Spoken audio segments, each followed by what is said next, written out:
Today we're going to learn how to start a fire with one match. And this is a very important step when you're starting a fire in the woods, because if you don't know how to start it with one match, you're not going to be able to use many other fire by friction methods that we're going to be learning in our course. Another reason we're going to be starting with one match is a lot of people can't start a fire with one match.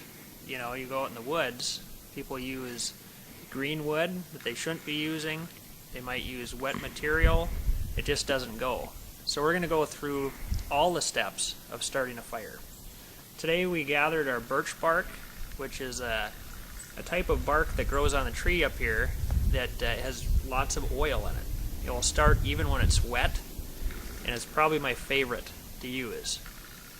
And in the area we're in today, we're in northern Minnesota, it gets really cold up here. And if a person happens to fall through the ice, you know, you're going to get hypothermia. If you're out working in the cold, you get really sweaty, you're going to get hypothermia. If you're hiking and you get lost and you panic, lots of times you get sweaty, you get hot, you get confused. And these are all things in this type of weather that give you hypothermia. So now we're going to teach you how to start a fire with one match so you can work on to different fire starting skills. First thing we need to do is you take your birch bark and you shred it up really fine. Just keep ripping it up like this. It starts a lot easier trying to start one big piece.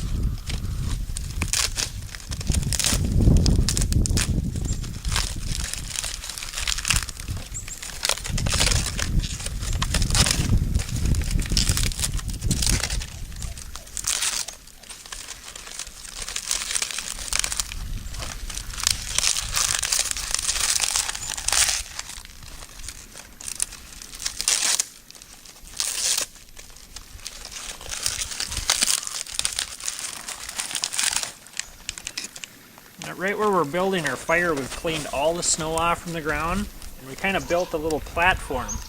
That keeps your fire from kind of melting into the snow when it first gets started.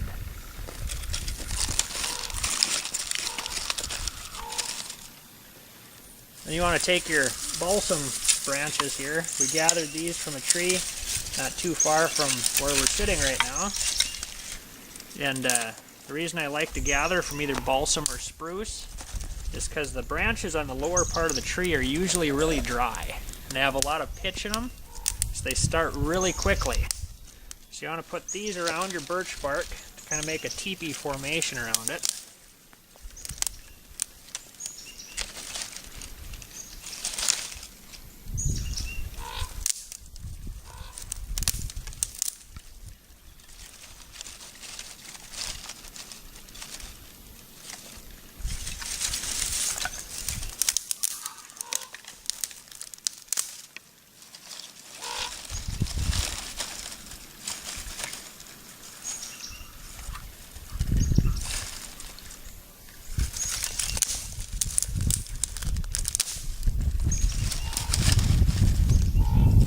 It's always good to practice these things before you get into a bad situation. So I kind of recommend practicing this stuff in your backyard if possible. And get good at it before you have to get out and really try to apply this stuff in a bad situation, because the more you practice, the faster you'll get, the more proficient you'll be with starting a fire. When you're putting the sticks on here, you kind of want to go from toothpick size wood on up to stuff like pencil size, and then stuff the size of your finger, and then up to the size of your wrist. As you can see here, I've gathered quite a bit of wood for starting here.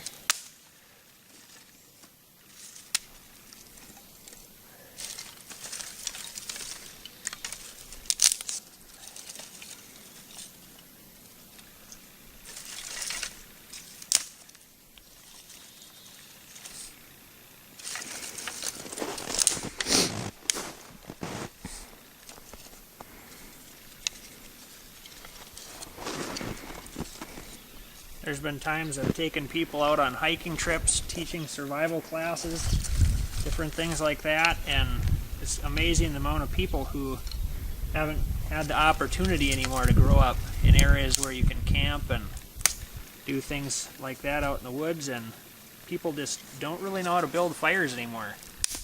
I've seen lots of bad accidents where people try to get a fire going with flammable liquids, and that's a really bad deal. We've had people up in our area just this last year end up having that, have skin grafting and all kinds of stuff because they've had terrible accidents with trying to start a fire in that way, and it's just a lot better off doing things the natural way when it comes to building a fire.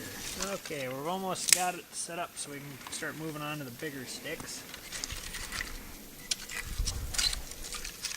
A lot of people say, well, this takes too much time, but if you're going to only have one match, you're better off doing the best job you can to make sure that thing works, because if it doesn't, you could be in a bad way real quick.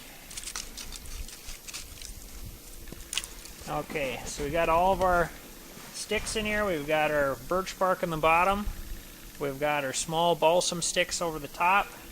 We have some aspen or popple over the top of that. And then we've got our bigger sticks over the top of that stuff. And now we're to the point where we'll take our one match. And I always like to carry matches usually in a glass, not a glass, plastic match holder. Today we've got a glass one. Keeps them dry. That's really important. I always carry matches with you that are strike anywhere.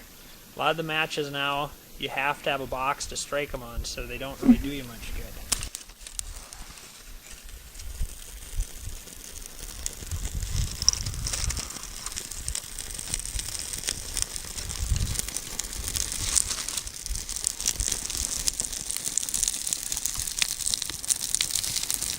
Once it gets going good like that, you can just keep adding sticks into it, making sure it takes off really nice.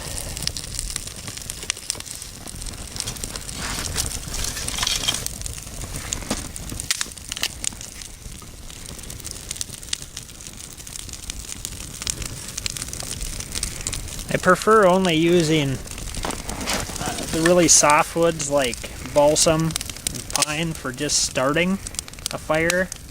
The other wood, like the popple, it doesn't produce resin. And resin, when you get it burning, isn't good for your lungs. Where regular wood smoke isn't that great, but resin is really bad. So I prefer to cook on popple or oak, ash. Even willow works really well.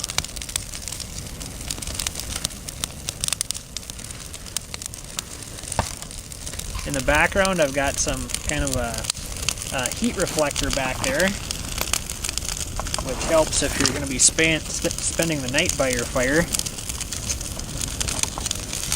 And you can just use it for drying your wood in the background too.